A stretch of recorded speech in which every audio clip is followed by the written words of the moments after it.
Welcome to the Two Disabled Dudes podcast. We believe life is about how we react. In recognition of Rare Disease Day a few weeks ago, we had the honor of pre-recording a panel with our friends at Jet Foundation. The conversation focused on advocating for care needs in Duchenne and beyond, and we learned a lot from our four incredible panelists.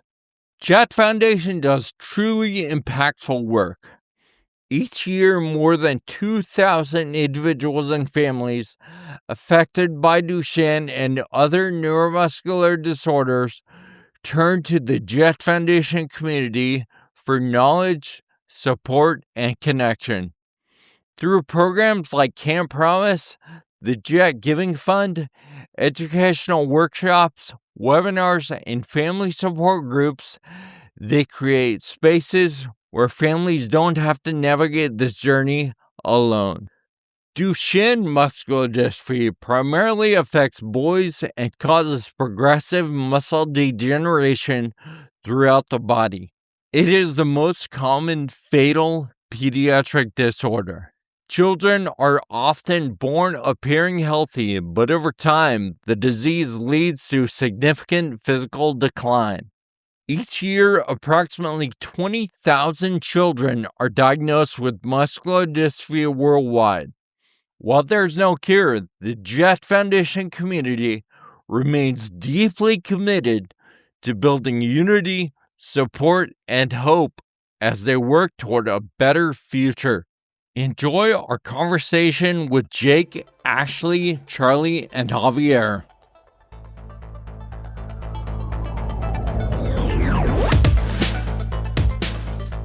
Hello, everybody. Welcome to our Rare Disease Day event. I am Alexa Tinsley. I am the Director of Programs here at Jet Foundation. We are so excited to have you all here today.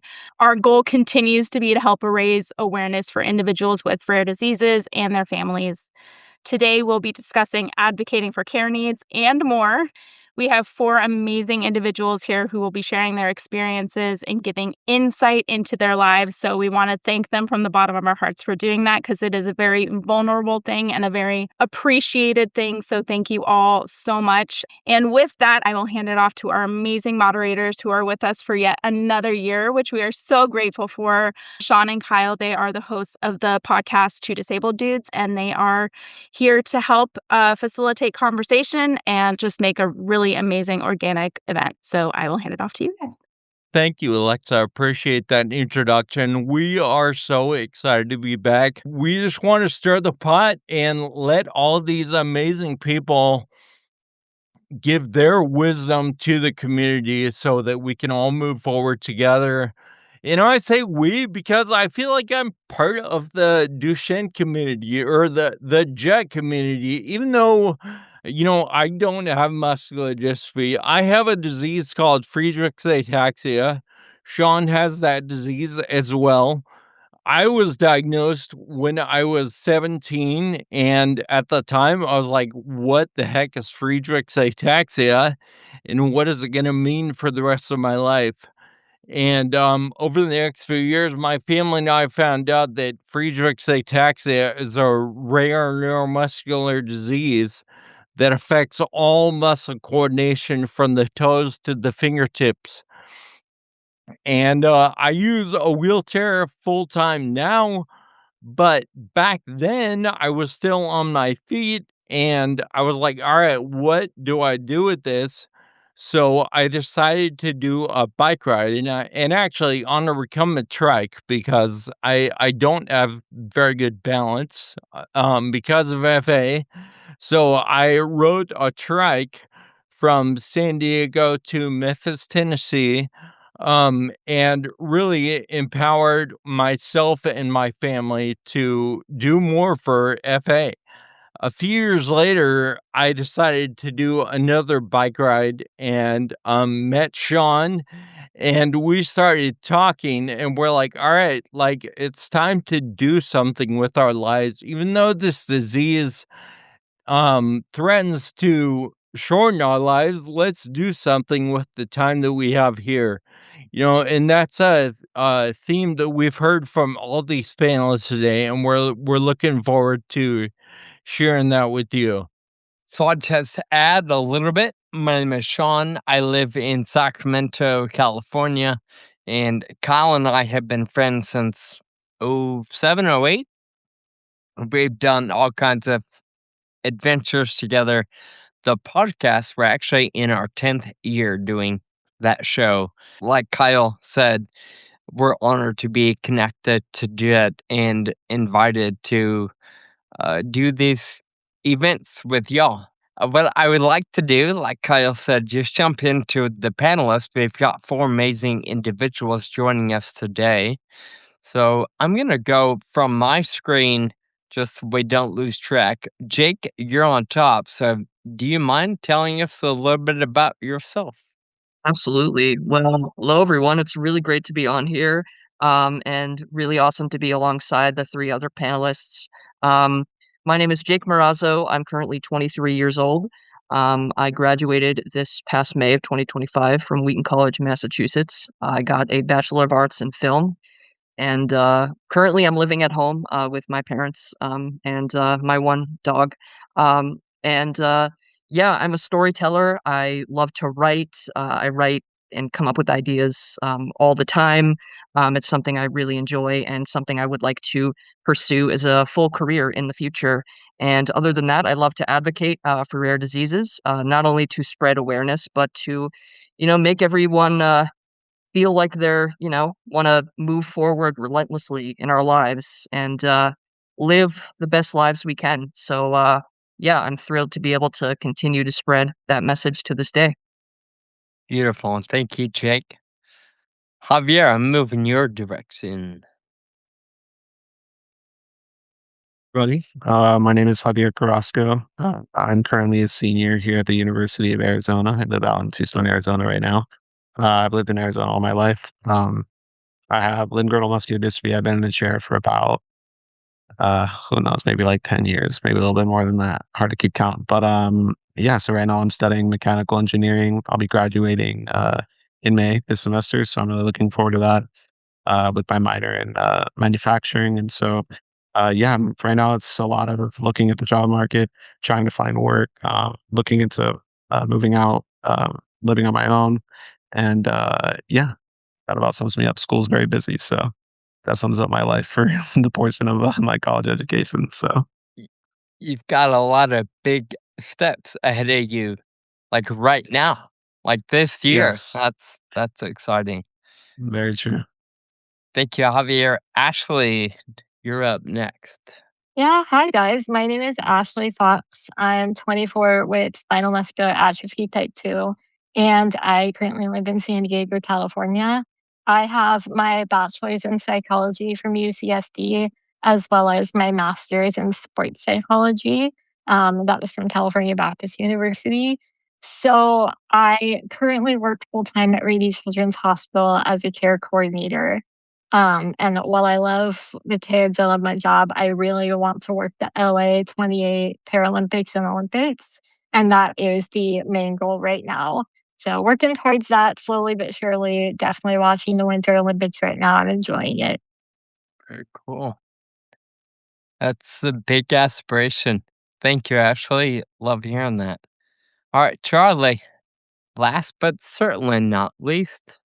Hi, thanks for having me. So, actually, funny enough, one of the sponsors is ITF Therapeutics that's working on a medication called Duvisat, which my mom actually works for the company currently. But I'm 25 years old and I went to New York University and graduated in 2023, about 3 years ago. So I can no longer say recent grad. But for about 2 years, I was selling dark chocolate for this company called Beyond Goods, going to different Whole Foods locations throughout Manhattan and Brooklyn, getting different customers to like buy as many chocolate bars as they could. And then it was kind of a slow job market. So I moved back home to Western Massachusetts, where my parents are from, the small town I kind of grew up in. I lived there for about a year. And I most recently moved back to New York City and I'm living in Manhattan now, and I'm working at Wow. Carnegie Hall, which is kind of like a famous music theater where a lot of iconic classical music performers come over the years. But over the last 100 years, it's become very famous. So every once in a while, like very iconic pop stars like Frank Sinatra, Stevie Wonder, people like that have performed there before. So I welcome guests to the theater and things like that. And then I'm also volunteering at a museum called the Metropolitan of Art, which is pretty famous. They have like a lot of Van Gogh and like Monet paintings, which is kind of cool. And this past summer, I did an internship for like a public relations firm, like helping sell an Alzheimer's drug. So I've been like kind of interviewing around in the background to kind of secure a full-time role doing that kind of work, but staying as busy as I can in the meantime. And I'm happy to be here. So thanks for having me. Awesome. Truly. Thanks for being here. I get excited hearing you say you're 25 and you know who Frank Sinatra is. Like that's impressive. I'm sure some viewers maybe saw pictures of these folks before today. Maybe they got the brochure um, or the website. And I gotta say, the four of you, you're a good looking group. From the bow ties to the showing off the education, you guys, I seeing your photos just adds to the excitement to be here and be a part of the conversation with you today. So thank you again for taking your time and joining us. Before we get too far, I do want to take a moment to acknowledge someone who was supposed to be sitting with us on this panel tonight. Kyle Cox passed away in early January, and he absolutely belongs in this space. His mantra was, it's the ability, capitalizing ability and crossing out the word dis. That's how he lived. He didn't ignore the reality of disability, but he refused to let it define what was possible. There's a quote he once shared online that feels especially true right now. The life you lead is the lesson you teach.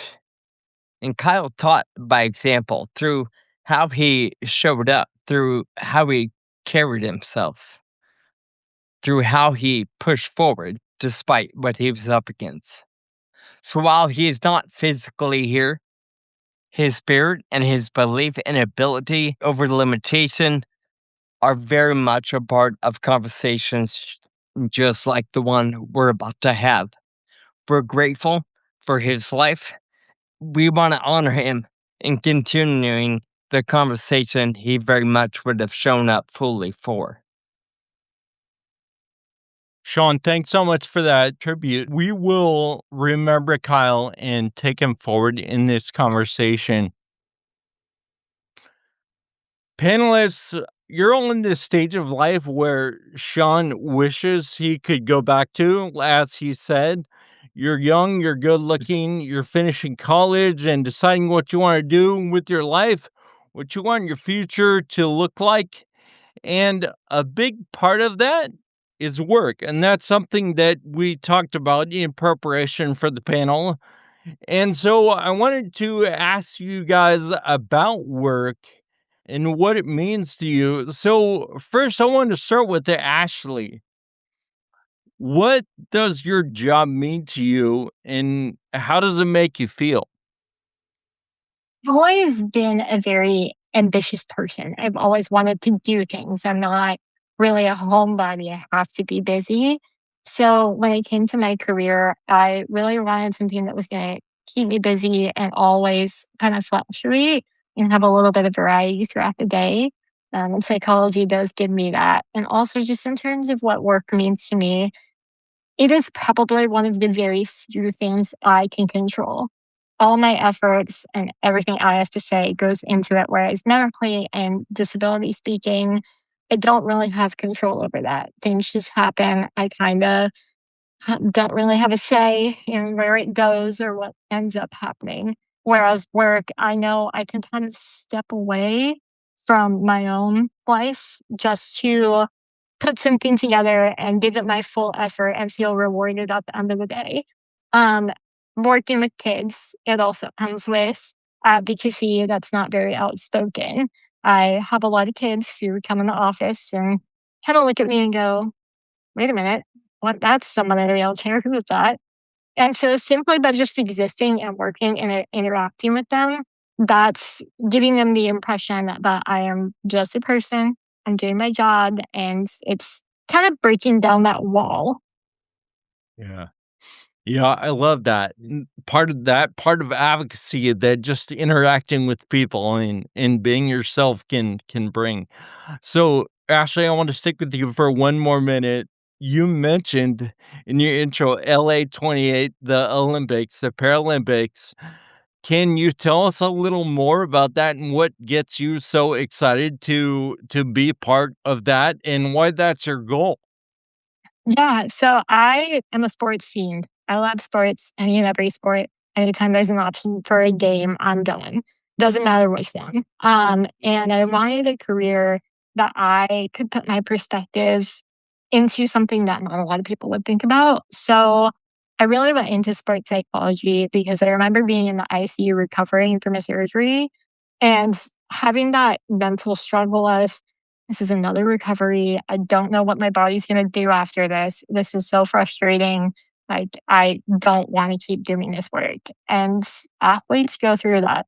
Athletes experience the injury rehab. And I may not have been the traditional athlete. I've done adaptive sports, but I haven't experienced the non disabled life of an athlete.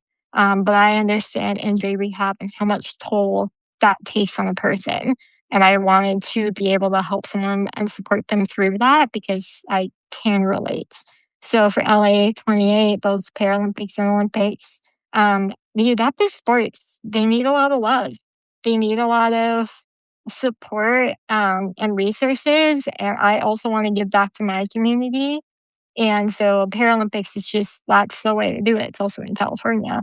And Olympics, if I was able to work that, that's just a bonus. So that's really what's driving me is I want to give back to my community. Not only is it gonna be a really awesome event, but super meaningful too. I love that so much. Jake, you talked about graduating last year and you moved back home. You're currently looking for a job. Can you tell us why maybe that's important to you? Yeah, well, I currently am just focusing on gig work. Mainly, I've been doing a ton of different presentations and panels like this, which has been really enjoyable. But in terms of having a 9 to 5, I don't have that yet. So that's definitely something I'm looking for. And I think I really want to work in the creative space, whether that's writing short stories or graphic novels or scripts, which is something I'm working on right now. In the past, I've published children's books. I would like to continue to do that. I would like to have a job that allows me to have a creative outlet to be dreamy and come up with all kinds of stuff and not the kind of job where I have to climb the corporate ladder or anything like that. That's not really my goal. My goal is really to just continue to live by my philosophy and do that through my storytelling and sort of take my lived experiences, living as someone with a rare disease and putting that into those stories, I think is just really something that would fulfill me and really make me feel like, I'm not defined by this disease, that I am, Mm. my mind is not bound by anything, even if my body sometimes is. Yeah, I love that. It's incredibly encouraging because you talk about telling stories and you don't need to be in a cubicle to get that done, right? You don't have to be at a corporate building to do that. So I appreciate that dream of yours and especially knowing you've got a couple kids books out there already. I imagine it's only a matter of time. Charlie, we'll go to you. You mentioned in your intro that you work at Carnegie Hall. You mentioned it's one of the most iconic concert halls in the world. I want to know a little more. So what's your favorite thing about your job? What's a tradition about working at Carnegie Hall is every single person wears a tuxedo, but what's untraditional about the tuxedo is everyone has to wear kind of like a red jacket. So it kind of has this appeal to it that it's very kind of like 1950s, sort of 1960s like almost like you're getting like a jacket for like competing in the Masters. And it, what you do is you stand at all these different stations throughout the hall, kind of greeting guests and welcoming them, and directing them to like where their seats are. But I'm on this level called tier one, which is particularly unique because there are kind of like boxes where a lot of the times you'll see kind of special guests that know a lot about the music, but oftentimes are reoccurring guests and you'll see them all the time. So you get very familiar with them and you get to talk to them in between the shows and learn about the importance of like different operas and different symphonies that come to the hall. Mm. But what's also very iconic about the role is a lot of people have worked there in this very role as long as I've been alive, some people as much as 25 years. So Wow. to get a range of people who are fresh out of college to people who have worked there for 25 years, and there's no kind of like hierarchy to it. Everyone kind of gets Mm. along like a family. Like there's kind of a break room where 30 minutes before shift, you're talking with each other, you're getting to know each other, you're learning about the ins and outs of the halls, like days where you get paid extra, like special celebrity guests coming certain nights and everyone kinda gossiping about it. So, it's kind of a special feeling. It's not just like you're working at some random fancy hotel. It's kind of like you're walking into an iconic place in the same way that, like, if you're a New Yorker going to Madison Square Garden to, like, see a Knicks game, it's like being in that stadium is an iconic place alone, and it's not even about watching the game. It's like going to a famous museum or going to Paris or like it's just like a sight to see. Yeah, that's super cool. You talked about the other people that you work with. I think that's one of the coolest things. I love going to work to hang out with my coworkers and learn from them and see what's going on and just have friendly conversations and stuff. And it sounds like there's a culture there at Carnegie Hall that supports that kind of thing. Yeah, definitely. And like you said, what's unique about it is when you kind of just get started, you have your main area where you're stationed, but they want you to get exposure to the whole hall. So early on, each day you're working with a new colleague from people that have immigrated from Turkey who have lived in New York City their whole lives. And like each week you get to know a different character and a different walk of life. So it's very special in that regard. That's That's pretty cool. really cool. Well, go to you, Javier. You've got some big changes on the horizon. Talk about graduating school. You're going to be on the job hunt. Are you excited, anxious, nervous? What's going through your head? Yeah, it's a great question. Well, first of all, I should have prefaced in my intro, I totally forgot that I actually do have a job right now. At the university, I work for CATS Academics, so I'm a tutor here at the university for the student athletes on campus. So we specifically work with student athletes, and so I'm a math and engineering and physics tutor here. So that's a lot of fun. Get to go to games for free, so that's great. But to answer your question, Sean, as far as the my future employment, it's looking uncertain. Obviously, like I don't have anything lined up after college. I've been applying to a lot of jobs and I've had a couple of interviews, so we'll see how things go. But it's definitely a feeling of excitement about finishing and starting to work. I've always wanted to work a full time job, make money for myself. That's my biggest motivation to work is I've always wanted to be independent and have people depend on me. And so having a job is definitely important, in fulfilling those aspirations. So yeah, it's definitely a feeling of nervousness because I want to fulfill those things that I want to do, and I don't want to, come up short on those things. And so it's definitely nervous, but also excitement, right? Because it's the point where we start progressing towards those goals. So I'm looking forward to seeing where the road takes me, and yeah. What I appreciate from everyone's answer is talking about the value you get out of being a part of something else. I didn't hear one person on the panel say, I want to work to get rich. And sure, we all have dreams, we all have goals, we all want to do things with money, but there's so much more to working, especially as a disabled individual, where it's not always easy to get a job. So I'm curious, Javier, why mechanical engineering? To be honest, the answer is really simple. I've always hated reading and writing. and I've only ever been good at math. So I figure, hey, like let's go into a field that's math heavy and that has some future-proof layers to it. And so engineering seemed like a good path for that, and mechanical engineering specifically because it's versatile. It can be used for a lot of different places and things. And so I figure it was the most future-proof option I can figure that was based in STEM. So that was really the only thinking. And while I've been in school, I've really enjoyed learning everything that I've done. Um, Engineering is quite a fascinating world, and uh, it can be complex and simple, and I mean it's mostly very cool. So it's been great, but yeah, very simple reason to do mechanical engineering. Yeah. That answer was very simple, logical, and straight to the point. It's a very engineer-like answer, I think, so appropriate.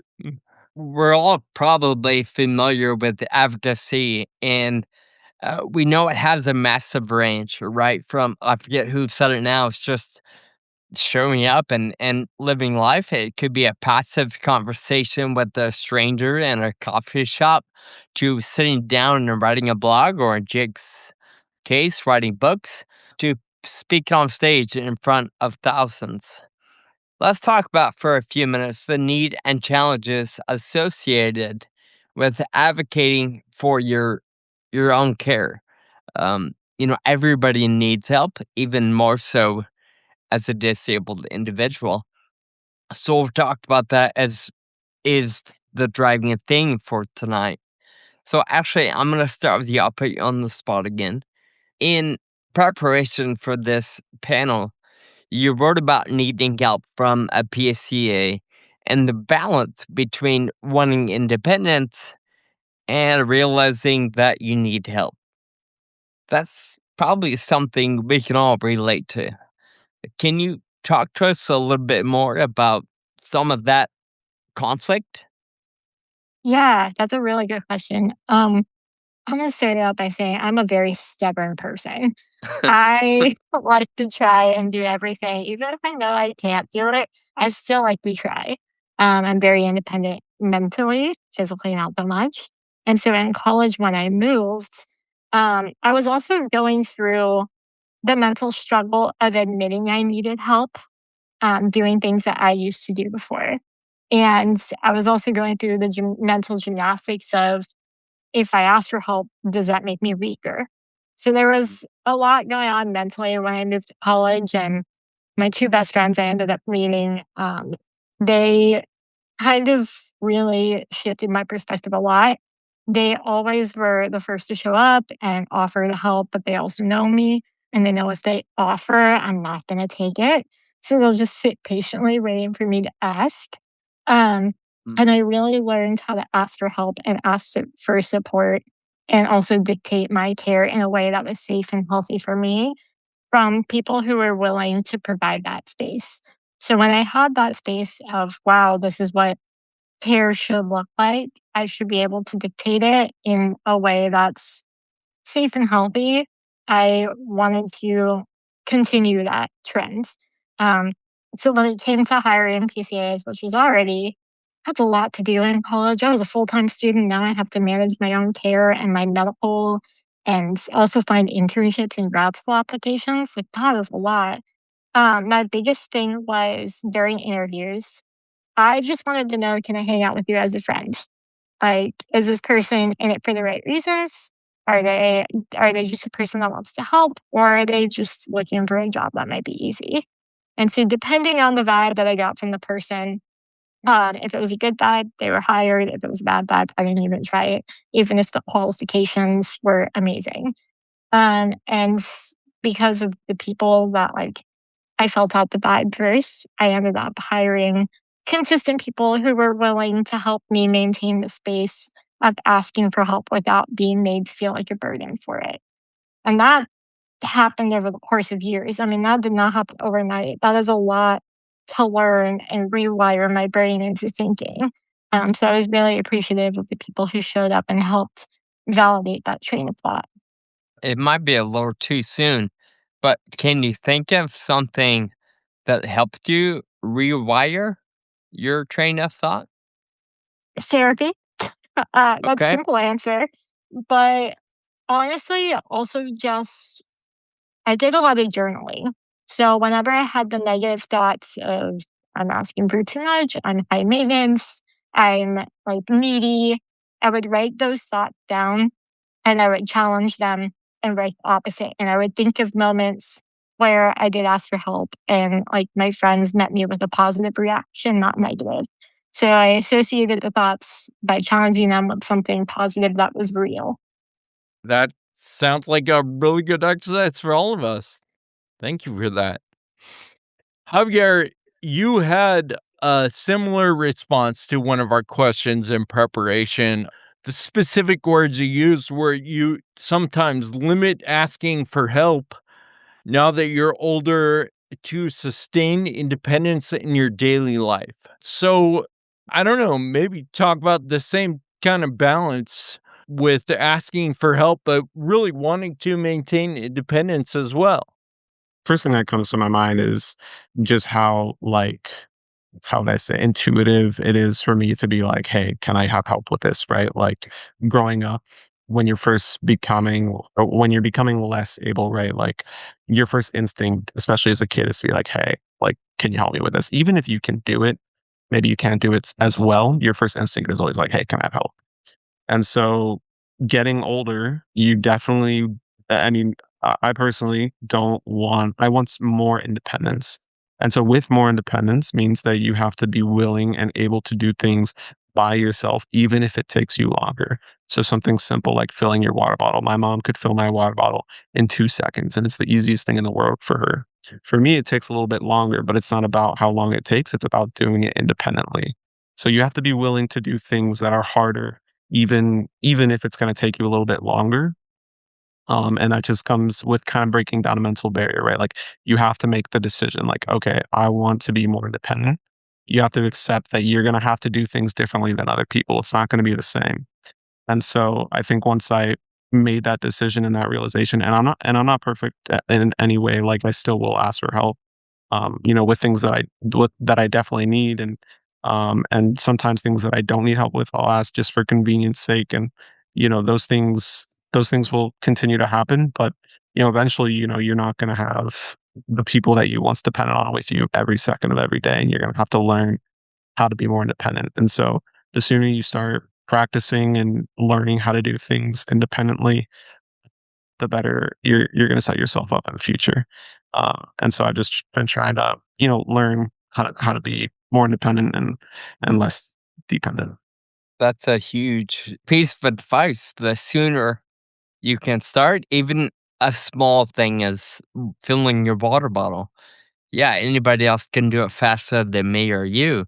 But man, just taking on that step and realizing, okay, that just signifies a step toward independence. It's not actually about filling the water bottle. And I wish Kyle would have received this advice a long time ago. When we travel, we don't stay in the same hotel room anymore because he was always like, "Hey, can you grab my pillow? Hey, can you grab my shoes? Hey, can you?"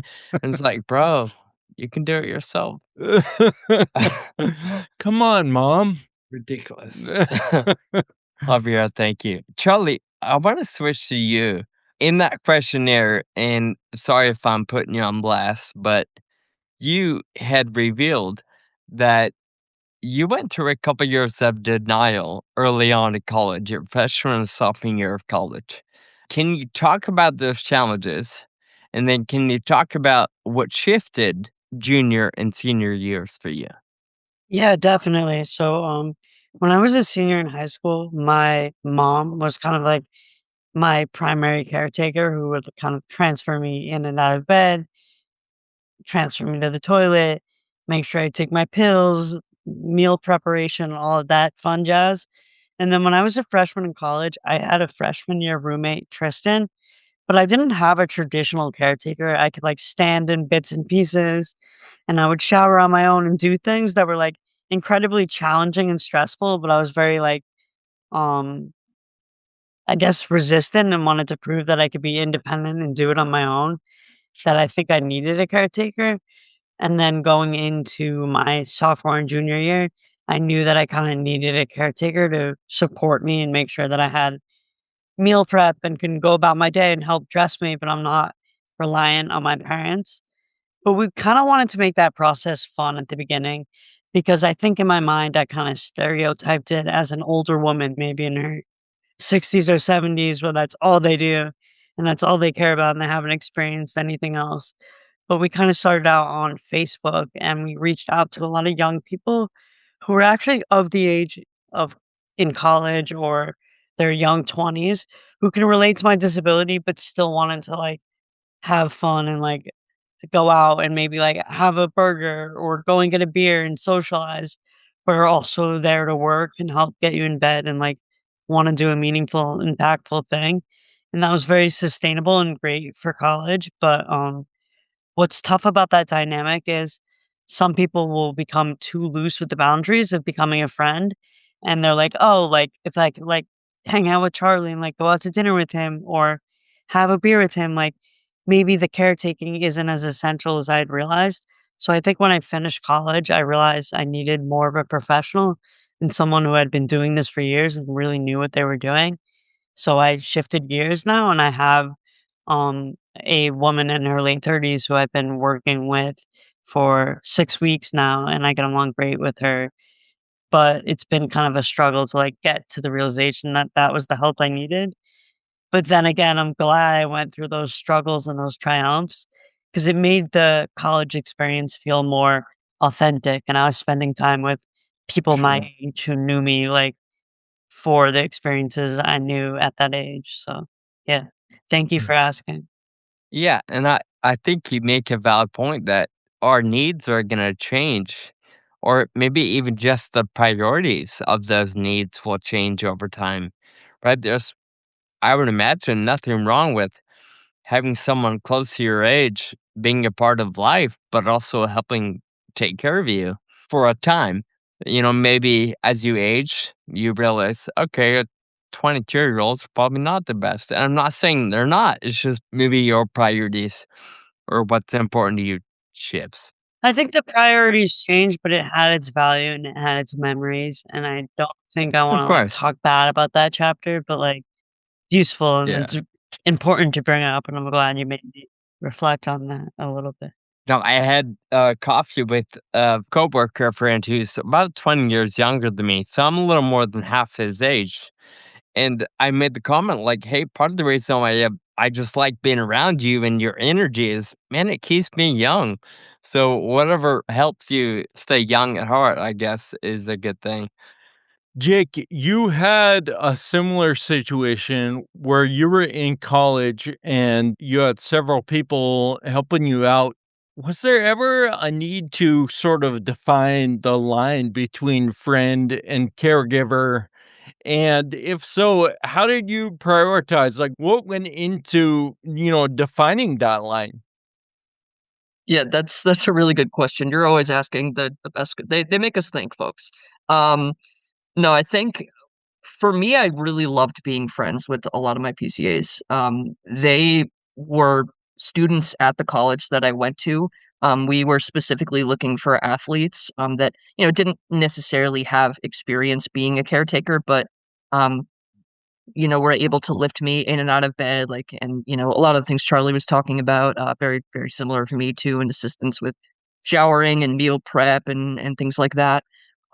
So I wanna say I had around, like, 9 or 10 different, people, and, it was tough because we would have to hire new people after, like, one of them graduated, so we have to start looking for new people, and that can be difficult, but, I wouldn't wanna have that experience any other way because, I mean, they all became my besties, and it was like they said to me, they were even like, "This almost doesn't feel like a job in a way, like, you make it so enjoyable to just, like, be your friend. It feels like I'm helping out a friend," and, that's something I really, um, loved hearing, I think for things like PT and things like that, I did, you know, more want people that are professionals, or, specialize in it, but, one of the students that actually did go to, Wheaton, was aspiring to be a PT. And so he was actually able to help me stretch and prevent contractures and things like that. But no, I don't.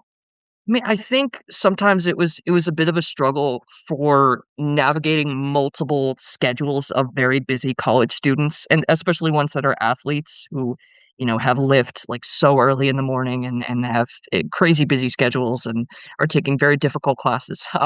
And yeah, I mean, I would text in a group chat if I needed something, but there were moments where, I would text in the group chat, if someone can take me to the bathroom, and there would be stretches where, someone wouldn't answer because, they'd be in class or, multiple people would be, busy at the same time. So that definitely was a really difficult thing, and, like, it got to a point where I was like, I could have, like, honestly, like, I would take, like, having 30 different students helping me out if it meant that the scheduling thing wouldn't have to be a huge issue. Um, Mm. but yeah, this very roundabout way of saying that, I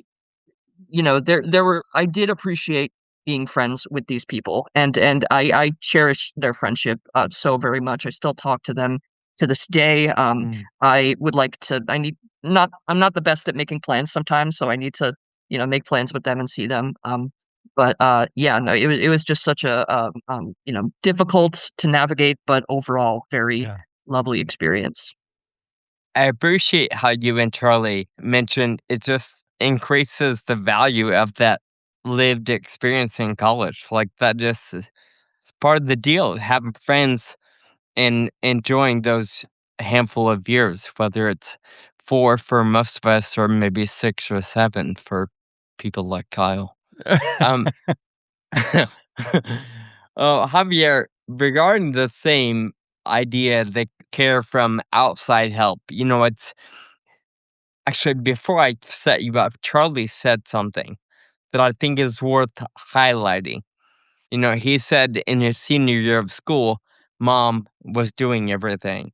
So, real quick, I just want to give a shout out to all the moms, all the dads, all the grandmas, all the brothers and sisters, the people in our lives that do it even though they're not getting paid, and do it because they love us and they want to see us succeed, whatever that might mean. So, I truly appreciate you pointing that out, and that triggered for me. So, back to you, Javier. You wrote something about letting your family be your family and your friends be your friends. Can you talk about that in terms of bringing in outside care and what those dynamics might look like, or the context of friendship or relationship from your point of view? Yeah, I appreciate you asking that. Yeah, I definitely have a different outlook on, my relationships with my caregivers. I've never had a caregiver that's been my age, so let's start there. Besides my brother, who isn't a caregiver, who's just how you just said. Shout out to all of our family who loves us and helps us out. But, um, he's the only one that has ever actually helped me out, being my age, and I've intentionally kept him distant of things that are more personal and private. He kind of will help, put me to bed and, get me up in the morning, but that's about it. Mm. And so I think for me, I've had caregivers, where, I think, especially when I was younger, where I think it's all fun and we're making jokes and things go too far. And then there's a problem. And then now it's awkward and you're stuck with this person, and so it's a really careful balance you have to play because once a relationship is too far, it's too far. Once I'm your friend, I'm your friend. I can't go back to just not being friends. And so I found it much more helpful in my experience to always set a level of professionalism with my caregivers. And that's kind of the point I was making with what I said. Let my caregivers be my caregivers, my family be my family, my friends be my friends. I've never had a relationship with a caregiver where they become my friend and it worked out great in the caregiving perspective. Um, and so I think I just have had different experiences that have led me to have different behaviors towards, my caregivers. And I'm very respectful with all my caregivers. We all get along great. And it's because we keep a level of professionalism where we, respect one another and we share what we need to share and that's about it. it's a very simple relationship, um, that's just what I found that works best for me. And Sure. yeah. I appreciate that perspective for sure. I'm gonna go rogue a little bit here. And when I do this, it makes Kyle and Alexa nervous, but I'm doing it Uh-oh. anyway. Um, we're talking about advocating for care needs, and obviously, we just spent a few minutes talking about the needs at home and getting a shower, or going to the bathroom, or getting help in the mornings. I want to shift gears a little bit, and actually, I'm going to stay in this same zone, but ask a different question. So I'm going to ask this of each of you.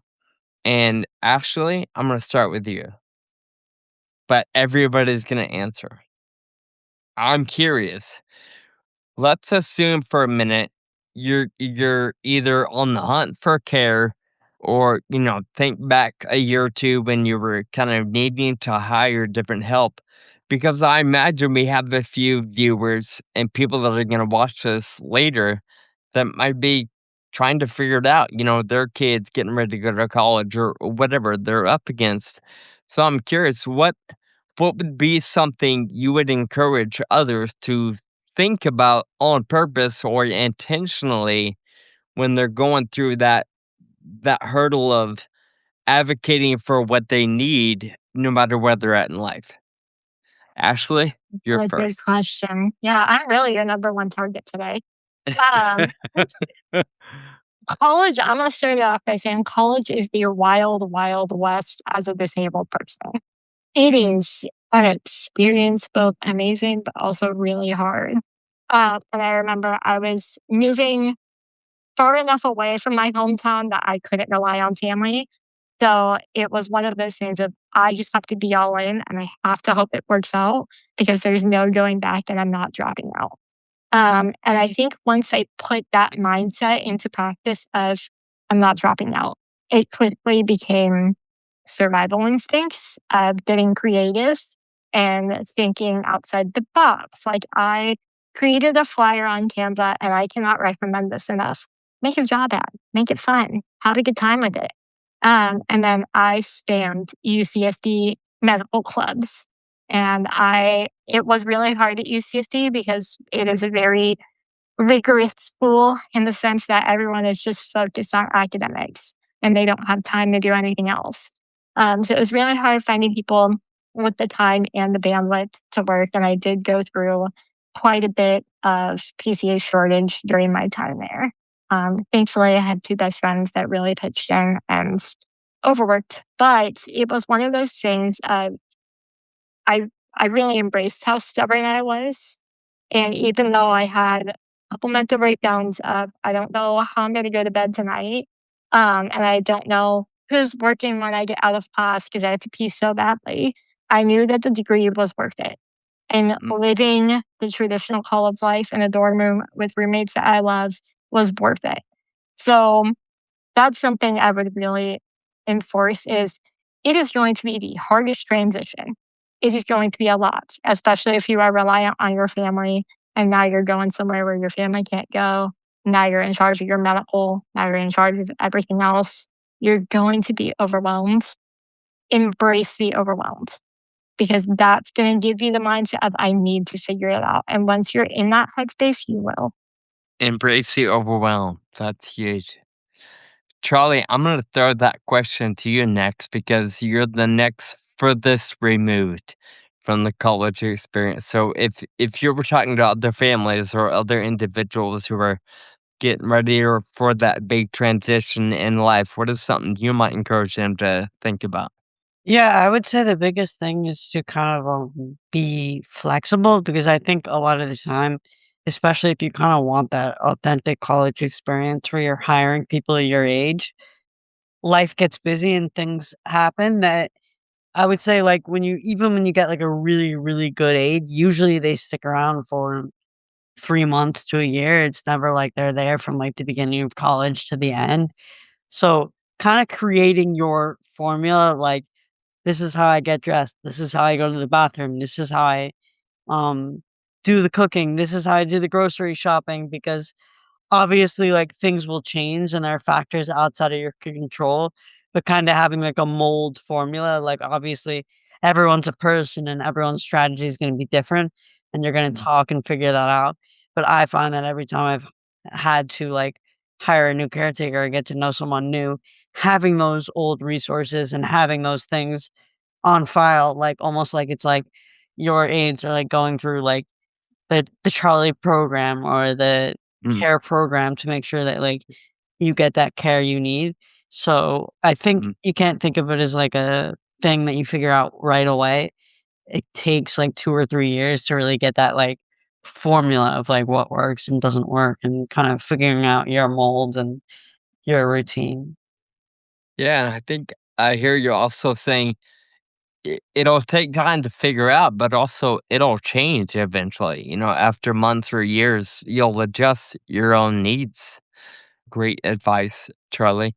So, Jake, you're up next. Yeah, well, it was definitely, I mean, I said it was a very lovely experience overall, but that's not to say there weren't difficulties by any means. I mean, there were certainly, some very difficult moments when, especially dealing with the transition from high school to college and, we were trying to communicate with the college and it didn't always go the greatest, and we, just had to make sure, I was in an accessible room, and I was actually, in a suite as a freshman, which was really cool, but it was because it was, like, one of the only, available and accessible buildings on campus. There was one other one, but it was, taken. So, yeah, no, there were definitely a lot of unknowns, a lot of like Ashley was saying, it really is the Wild West, for disabled people, and I love that term because it's so true. I mean, it's you're, you know, riding off into the sunset, but the sunset is just so unknown. You're like, "What Mm, lies ahead, and how do I figure it out?" But, you just ride into it, and that's, how it goes. But, yeah, I would say, just definitely it sounds obvious, but, prepare. And, if, you know, maybe plan ahead even further than you think you have to. I think that is another thing I say to people, because you never know. I mean, there's just so many factors to consider, and, so, yeah, but and I use this term a lot, but, I always like to say, "Move forward relentlessly," and when I say that, I mean just like, even if the future is uncertain, after every transition, because I don't handle transitions the greatest, they're very difficult for me, and now, I feel lost in the woods at the moment of, like, trying to figure out, what do I do next after this? Because I was always I always knew what the next step was, from high school to college, and now it's college to what, and you don't know, so, um but I have to move forward, as a necessity and be stubborn, and I think it's so important to be able to, despite all the difficulties, to be able to really have that experience because the peak college experience is really just it's like nothing else, so mm. highly recommend even despite the difficulties. I love that. Like somebody else said, it's worth the overwhelm. So, Javier, we're going to throw it to you. Last answer for this question. What is something you might encourage? And for you, you can think about the season you're in right now, or maybe think about your transition from high school to college. What is something you would encourage other families or individuals to think about? Yeah, well, first of all, the rest of the panel gave great answers. Literally everything that I would think to say and that I wouldn't think to say because I'm going through it now. So that's kind of advice for me too. So that's fantastic.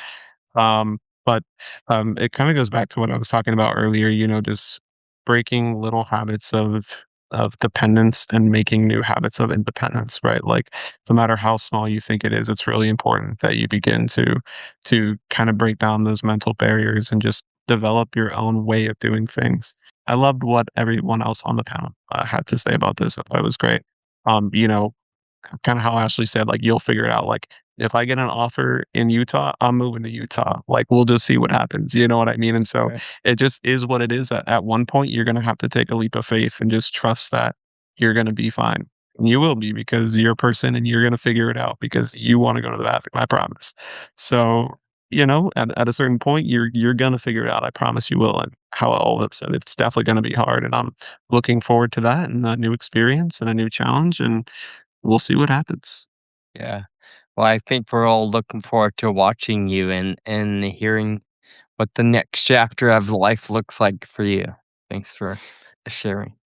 Yeah, I'm taking notes, mental notes on all these responses because it's a constant transition, right? As our diseases progress and we face another level of disability or ability, and I just started working with PCA not too long ago. So I'm learning from all of you guys. I might write down, what is Kyle's like requirements for this, that, and the other things. The point is, I'm really valuing this conversation. As Sean and I were kind of going through this, we really wanted to hit on advocating for care needs. But we also wanted to recognize that advocacy comes in lots of different forms. And I think that was a theme that we've all, as a panel preparing, we all kind of talked about a little bit. In the spirit of advocacy comes in all forms. We may jump around a little bit here, but this first question goes to Charlie, and I'm not sure if it's a question or just a prompt, but you seem to be doing a lot of stuff, even just in your role, like at Carnegie Hall. You're very visible. You're in your wheelchair. You're talking to people and interacting, and I think we can all agree that just being out there is a form of advocacy, doing the things you do in your daily life. And so, can you tell us a little bit about how you try to set an example for the Duchenne community and others living with disability? Yeah, I'd love to. So, like, over the summer when I was doing a public relation internship, you kind of got some exposure to that because it was like tough to get handicapped doors and you had to ask random people to help out with it. And there was like a little kind of kitchen where you could make coffees, and I had to ask random strangers for help. But that really came to life when I started working at Carnegie Hall because I think there's a lot of people who like you kind of find humor in it, but sometimes there are like random people who are like um, older women sometimes who will come up to you and be like, "Have you been hugged today? Like, I'm so happy you're here. It's so great you're here, and it means so much to me." And, like, some of those things are, like, ridiculous or, like, certain people who, like, will come up to you and not other people and be like, "Oh, like, have you been prayed for today? Like, can I do a prayer for you to make sure, like, God's on your side? And, like, do you know how happy I am that you're here?" And those things are kinda great, but, like, it's kind of an interesting demeaning feeling where you kinda feel like, oh, like, you're kinda being turned into this trophy just because you, like, shut up in public. So, Mhm. kinda just, like, putting yourself in those moments and being okay with that kinda helps build your own kinda confidence and your own charisma. I even noticed, like, when I'm doing this call right now, even though it's kinda like a Zoom conference call, I kinda feel more confident to just, like, reveal myself and put myself out there because like, you kinda just have to be open to anyone. Actually, one time I was selling chocolate at Whole Foods, and this guy convinced me that if I took his orange Tic Tacs that he had, I would be cured of my disability and walking again, and that he was gonna pray that God was gonna have me walking in the next year, and then I just had to take his orange Tic Tacs. So, you get some fascinating characters. Yeah, that Wow. is, I That think we all have stories like that. And, that is you know, wild.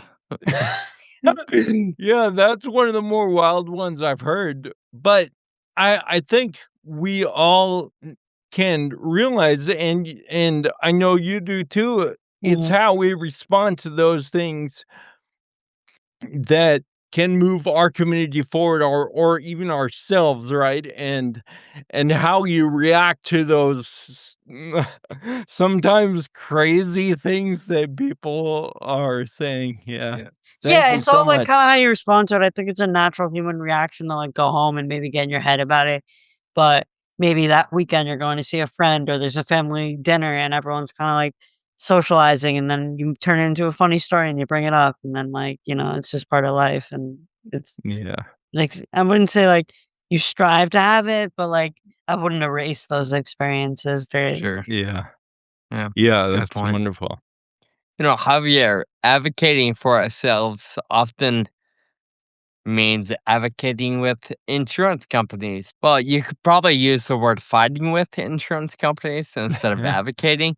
The equipment we need is expensive, and it seems like there's always something that needs to be replaced that allows us to function on a daily basis. So, can you talk a little bit about your experience here? Yeah, absolutely. Like I said earlier, I'm 21 right now, so I'm definitely in the early stages of, taking over those kinds of responsibilities, right? Like my parents were always the ones calling insurance companies and making the appointments and, whatever it might be. I mean, they were always the ones taking care of it, but now that burden's on me, which is good, right? Like you're an adult, you're gonna have to start doing these things eventually. So, um, it's been, interesting, like, I would say, I'm very blessed that, like, I really don't go to many doctor's appointments. Mostly what I deal with is equipment, damaged equipment, especially with the chair.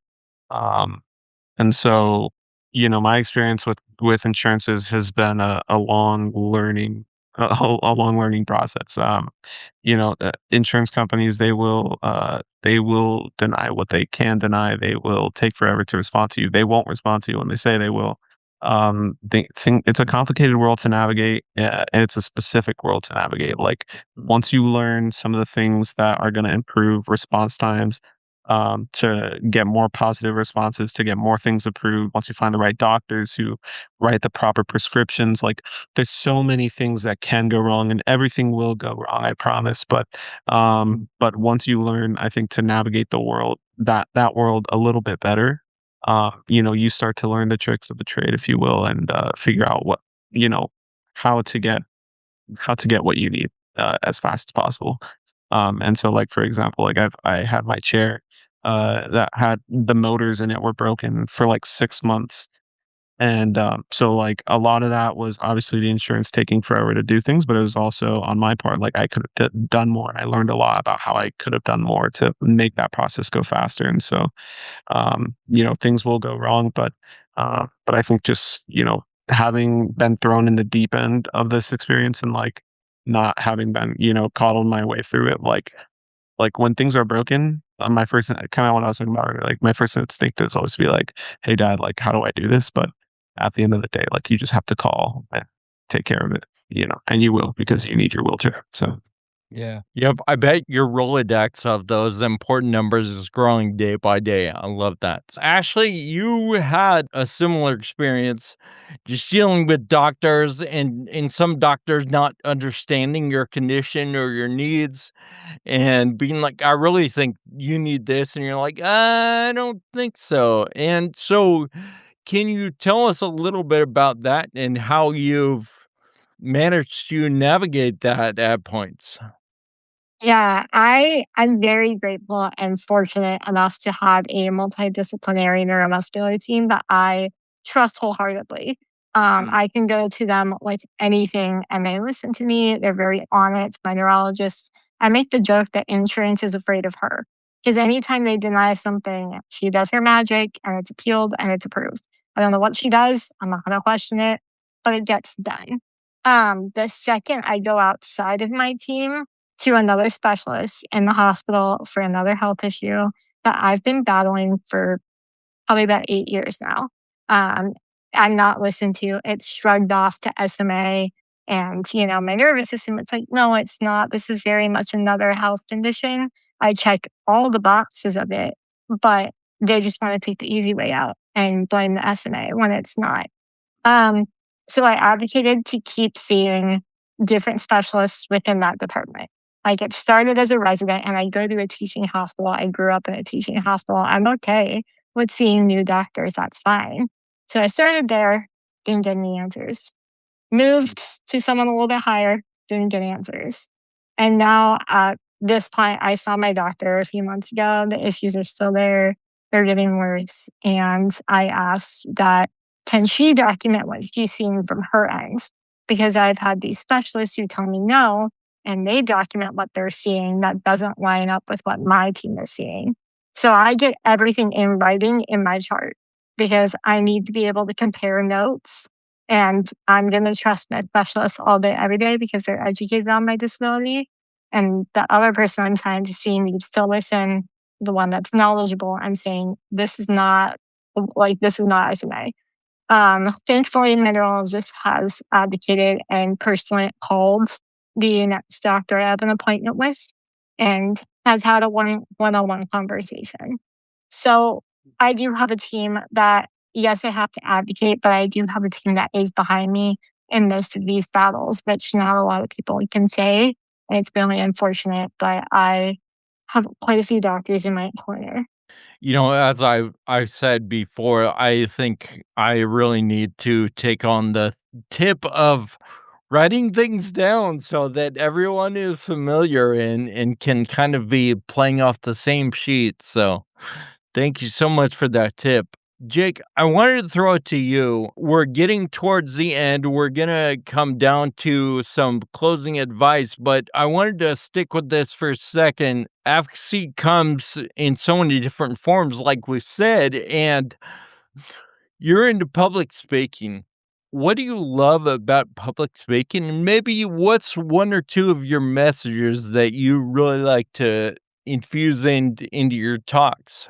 Yeah, well, I'm one of those weirdos that really loves public speaking. I do get nervous before every single one of them, and then I do a pretty good job. And then I know for a fact that the next time I have one, I'm gonna be just as nervous, and so it's just gonna repeat itself. It's just the cycle of how I do things, but it gets done, and yeah, that's why I'm like, I don't want to change my process of like, yeah, you're getting nervous every time, I guess, if that's what makes it a good presentation. But yeah, no, I really enjoy, you know, talking about my lived experiences. And I could have, I mean, we could have multiple different, presentations and panels about just one of these topics. So that's Mm. shows how many perspectives and how much can be said about things like insurance and, neuromuscular teams and communication channels and my chart and trials and all this stuff. There's just a ton to talk about. So I think I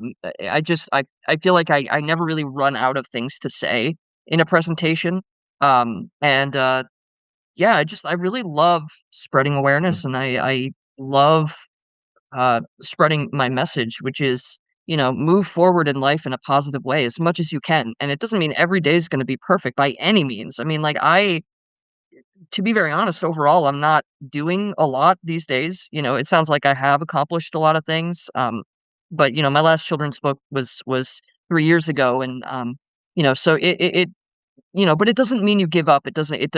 As hard as it can get, um, keep moving forward, and that's the message that I like to spread at every single presentation I do. I love how multiple times during what you've said tonight, you've mentioned how you're not perfect and you're still trying. And I think that that's a really cool vulnerability to be able to share with everybody and be like, I'm not trying to be the poster child. Like I'm struggling just like everyone else. I love that. I believe words matter, and I appreciate that you keep saying move forward because that looks different for everybody. And whether it's 1 inch or a mile, forward motion is still forward. I appreciate that, Jake. Really, I appreciate all of you. You've all given some great advice, but I want to give you a chance to put a fork in it. So what would be your advice as we begin to wrap up and wish everybody a good evening and an incredible 2026? And that advice could be anything, whether it's facing a big transition like we've talked about, or maybe advocating in the doctor's office or with BCAs, or just journaling, actually make it was a joke, but sincere therapy, whatever is needed to move forward. So, since Ashley called me out for picking on her first, I won't go to her first. This one, I'm going to throw to Charlie first. You have the opportunity to end with a thought or an encouraging word. What would your advice be as we wrap this up? Yeah, I would say like if you have the resources and the people in your community, try and find a mentor and someone who can guide you on their experience with their disability and what they've been through. But also make sure you document the process, whether that's, as Sean said, like journaling or taking videos of the day in the life of what it's like to be a caretaker. Because not only does it inform you to make sure you get better PCAs in the future, but I think it makes your experience with your disability a little bit better. Sometimes Mm. looking back on those crazy journal entries or those videos where you hired a certain PCA, it's kind of like a fun memory in the same way that sometimes you have a day where you might scroll through your old iPhone pictures you took 4 months ago and go from 4 months ago to the present day, like remembering memories. So just like document everything you can when you feel down because documenting everything is a good outlet. Like that. In fact, I'll just make it known. Actually, I'm giving you the last word. So let's go to Jake on this one. What's your closing thought for the panel? Yeah, well, I think, um, I have a saying that I say a lot that's "Don't live the diagnosis, live the life." Mm, But sometimes, it's difficult not to live the diagnosis and live the rare disease. I mean, like, I feel like I'm on the verge of crashing out at any moment during the day nowadays, because it's just things can just get so frustrating, and you're like, "Why isn't like, what path do I take? Why isn't the path clearing out for me?" And, like, you know, um and like what Charlie was saying, like look back on those notes that you write, and for me, that manifests itself in stories, which are stories about the human experience and how life can be crazy and you can't count on anything. And we were all put on this earth, and we don't know for what reason, but all we know is that it's like the famous quote from Gandalf in Lord of the Rings. It's like all we have to decide is what to do at the time that's given to us. And it might sound cheesy to say, but it's true because, mm. we are given time, and it's like, what do we do with it is the big question. And sometimes it's such a frustrating question, and it's not an easy one to answer.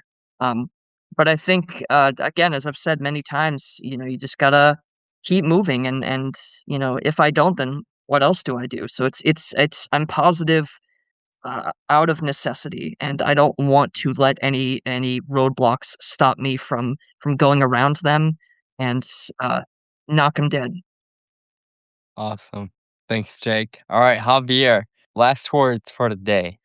The biggest thing that I try to do for myself, and that I've said all this whole time, and that I'll say again now, is to be as independent as you can. Uh, everyone, going through life, life is hard, right? Life is hard for everyone. Yeah, even if you have a disability, you're not bearing that burden by yourself. Everyone in your life has to help. Everyone in your life is going to be there for you, and life is just hard. It's hard, and you can't go through it alone. And so, making your life as independent as you can, so that other people can depend on you, so that you can be helpful to others. Nothing makes someone feel better than helping others, right? And so, you can help others by helping yourself. And so, help yourself as much as you can. Become as independent as you can, so that others can depend on you. Wonderful. Thank you, Javier. All right, Ashley. My biggest piece of advice, and it's one of my favorite pieces to give, is never take the no.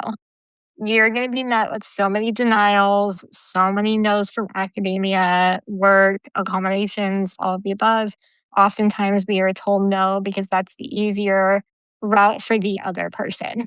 They don't want to go through the loopholes and the gymnastics and trying to accommodate us. They don't want to go through it. Um, Now, granted, this doesn't apply to everything. Sometimes there is a no that you do need to listen to, but most of the time, when you are met with a no that you're aware that there is a way around it, it's going to be a long path around it. It's going to take some figuring out that you can do it. You can absolutely go around the barricade, go under it, go over it. Just because it's there doesn't mean it's permanently there. Beautiful.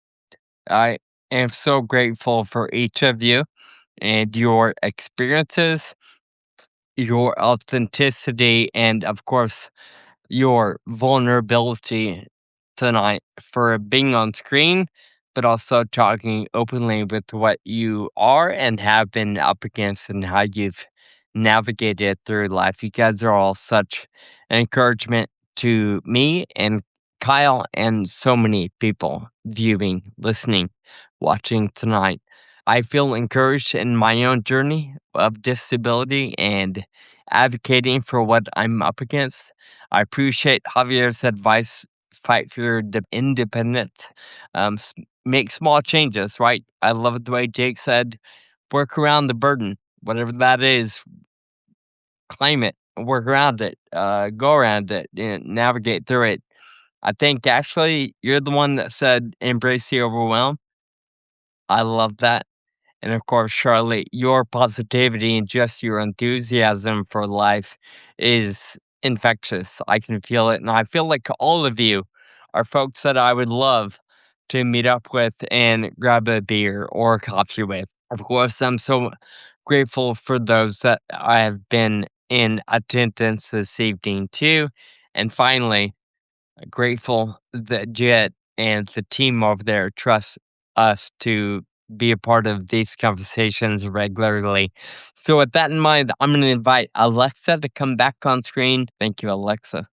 I have to thank you all again for just being vulnerable. It's not easy. So we just appreciate all of you for taking the time to help share and raise awareness for the community. Kyle, Sean, amazing as always. We truly cherish this partnership with you and hope to continue it in the future. Have a wonderful night, everybody. Thanks, everybody. This is amazing. Thank you. Thank you, guys. Thank you for listening to the Two Disabled Dudes podcast. This show is possible with your support. Visit twodisableddudes.com to stay connected. Find us on Facebook and Instagram. And be sure to subscribe on your favorite podcast player.